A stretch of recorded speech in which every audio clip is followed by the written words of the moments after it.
Salut à vous, aujourd'hui, salut, invité de marque, Monsieur Marcus du Fernando Rock Show.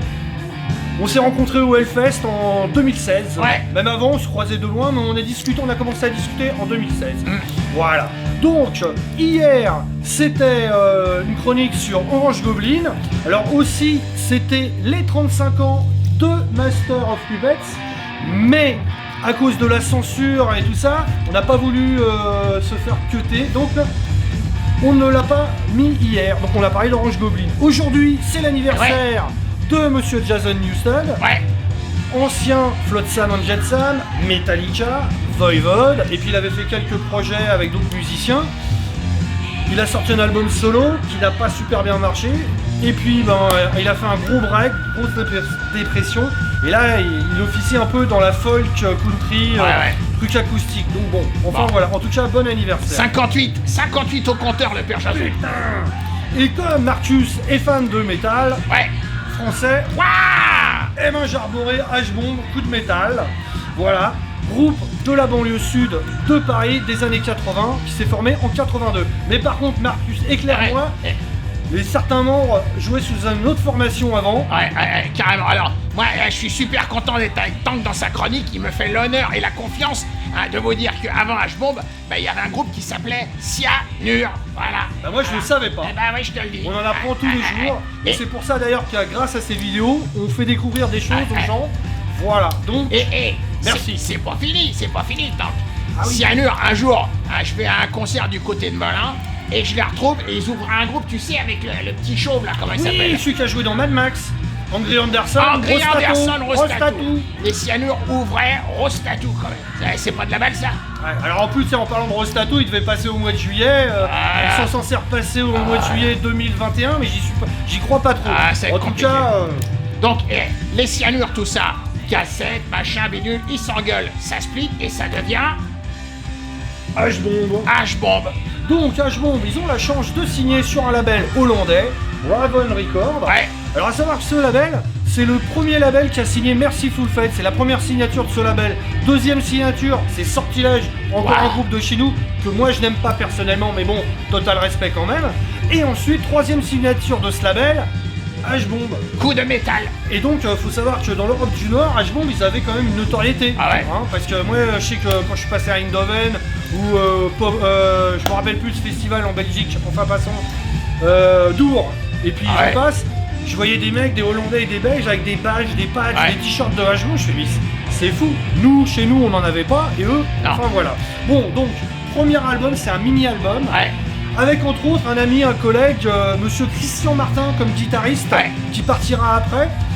Christian Martin qui est devenu backliner pour pas mal de gens, Louis Bertignac, Paul Persson, qui fait des fois des petits concerts acoustico-bluesy, voilà. En tout cas, salut Christian si tu vois cette vidéo. Et donc il a été remplacé par... le frère d'Armando, Paul. Mais il faut savoir que sur l'album Coup de métal, les mecs avaient les moustaches d'Attila. Ils avaient les moustaches d'Attila, photo à l'appui. Voilà, regardez la photo. Voilà. Ça c'est Christian, ça c'est avec Vulcain, tu vois, Chili Mazarin, tu vois, il y a une... Dans les années 80, quand les groupes jouaient dans les MJC, voilà. Donc alors, deuxième album, premier album. Un an plus tard, donc là c'est un vrai album, Attack. Toujours sur Raven Records. Toujours efficace, toujours avec au chant Didier Zard. Voilà, qui malheureusement, lui voulait continuer à chanter en français et le reste du groupe voulait chanter en anglais pour s'expatrier encore plus. Bon, ils avaient quand même réussi à se faire leur place dans l'Europe du Nord tout en chantant en français. Résultat, ils vont embaucher un anglais de Cloven Wolf, Monsieur Pat Diamond. Et ils vont sortir 2 picture discs. Donc voilà. Par contre, ils ont pu sur le label Raven Records, ils sont sur Axe Killer, qui malheureusement n'est distribué qu'en France. Et donc, ça c'est le deuxième petit 45 tours. Disque découpé, chapeau de disque. Super. Et donc, malheureusement, il n'y aura qu'un concert à Massy, je crois, tu m'as dit. Non, je crois que c'était du côté de Juvisy avec Pat Diamond. À l'époque, voilà, le camouflage, les canons. Voilà, et Pat chantait, les morceaux de Attack et du premier album, mais en anglais. Et en anglais, voilà. Donc la transition, c'est pas vraiment bien faite. C'est spécial. Et donc, H-Bomb n'existe plus, malheureusement. Mais on peut dire, parce que en Europe du Nord, tout ça. Ils ont joué en Belgique et ils ont pas joué dans des petits festivals. C'est vrai, effectivement, ils ont joué à Popring avec Motorhead, Twisted Sister. Festival Brest, Lita Ford, Manowar, ils sont pas venus comme d'habitude. Et ben voilà, c'est pas la première fois. Déjà à l'époque, ils annulaient. Et d'ailleurs, grâce à eux, Manowar devait faire la première partie de Metallica sur la tournée Ride the Lightning. Et c'est Tonk et Girls School qui les ont remplacés. Et voilà. Donc au moins, là-dessus, je peux remercier Manowar. Parce que bon, après, pour le reste, à part Monsieur Ross the Boss, total respect. Voilà, c'était ma phase, je suis en colère.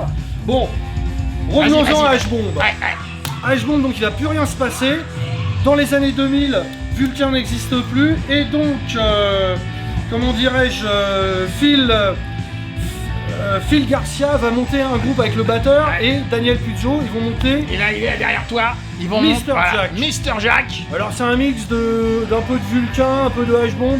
Franchement, c'est rock. C'est franchement efficace. Malheureusement, ils vont pas faire beaucoup de concerts. Ils vont passer au PMFF, Paris Metal France Festival. Excusez-moi. Et voilà. Et bon, bah.